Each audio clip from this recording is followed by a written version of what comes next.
We now turn to a more nostalgic perspective on the events of last week. Please welcome longtime Cambridge resident, Louisa Adams-Eldridge. Oh, hello, everyone. How are you doing, J.R.? With all the excitement over the recent election, I was brought back to the days of my youth. I was quite a rabble-rouser in those days, graduated from Radcliffe, and immediately went to work in the steno pool at the Boston law firm of Hale and Dorr. Father wasn't too keen on his daughter getting a job instead of marrying straightway, but Mother always said if you wanted a husband who could provide for you, why, you just had to join the workforce and find him. Well, now, with all the commotion of the 2008 election and the glorious victory of President-elect Barack Obama, I couldn't help but be reminded of the 1960 Kennedy-Nixon race. I wondered what my younger self would think of all the hubbub this time around. Luckily, we have a director here at the Boston News Net who's also a magician. So Mr. Ian made me a time machine. Please, Mr. Ian, throw the switch. Ooh. Like Doctor Who. Oh, jeez, where am I? Mother sure was right. Smoking reefer can make you lose your mind. Oh, my dear girl, you haven't lost your mind or smoked reefer, but you have traveled to the future, the year 2008. Really? Gosh, look at your wild threads and your silly hairdos.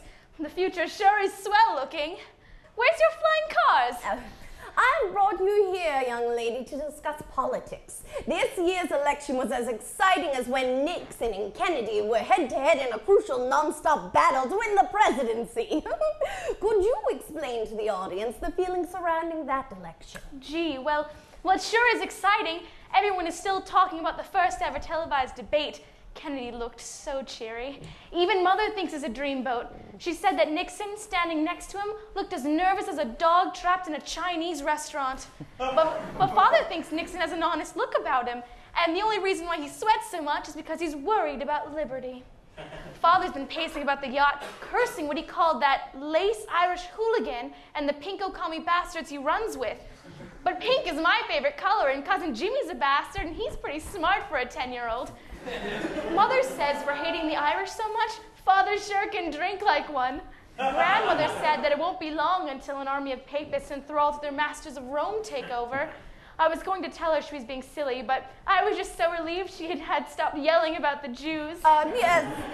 Well, what if I told you that this year's election was as historic as the 1960 election? Really? I can't wait 48 years. Give me the skinny now. Well, a woman was running for vice president. Isn't that exciting? A woman? Oh, jeez Louise. Grandfather says don't trust anything that bleeds for 6 days and won't die, especially when holding a seat in government. Yes, well, Grandfather always thought about safety first. However, the ticket the woman was running on did not win. Fortunately for the American public, this election was historic in a different way. The bid for presidency was won by Barack Obama. What is that? A new flavor at Brigham's?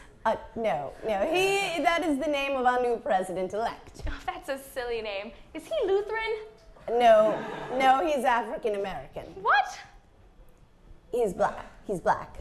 You mean he's a colored man? Oh, for Christ's sake. A colored man is president?